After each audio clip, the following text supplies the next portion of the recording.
congratulations on the film, Miss Felicity. Thank you. I was telling Army that it's a great homage to my favorite superhero in the world.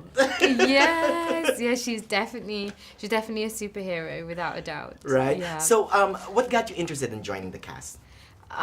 It was well, it was the opportunity to play such an extraordinary woman, to play someone who I deeply believe in, someone that I'm a huge fan of, and I thought it was just such a brilliantly told story. It was done with such humour and humanity, and I like that the film has a political agenda, but it does that through the most entertaining, engaging way possible, and I love the fusion of that. Well, yeah, I mean, I think it's a bipartisan movie. I mean, everyone, whether you're left or right, I must watch this film because, I mean, everything that you guys did, the Ginsburgs did, affect us now. Yeah. Right? Yeah, without a doubt. And I think it shows us that we do really have to stand up for what we believe in, that you have to have a voice, find your voice, and be heard.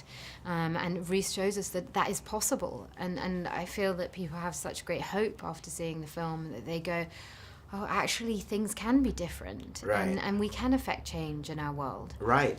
Coming off of your iconic Jyn Erso role in Rogue One, I mean, another strong woman, to this Yes, one, yeah. how did you find the essence of RBG? Well, I think that's what's so important.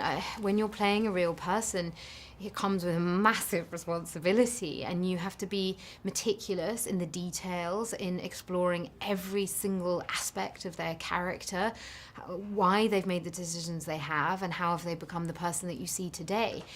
So it's that level of detail that's so important, but also you have to use your instinct. You have to understand all the non-verbal things about a person, and you slowly shift yourself away from being Felicity to become Ruth. Right, to embody the woman, the character. You met her. Very lucky to meet her. What was your biggest takeaway from meeting her? My biggest takeaway was probably just seeing how much she adored Armie Hammer. I think ultimately, no, it was also just seeing the humanity of her. And I was actually I prepared some questions to ask her, and we were sitting down in her sitting room and having coffee, and I was quite overwhelmed with emotion. Aww. It was quite, I thought, this is not the way this should go. I shouldn't be crying. This is terrible. But it's someone who has just got such deep principles, and I just had such admiration for what she's done.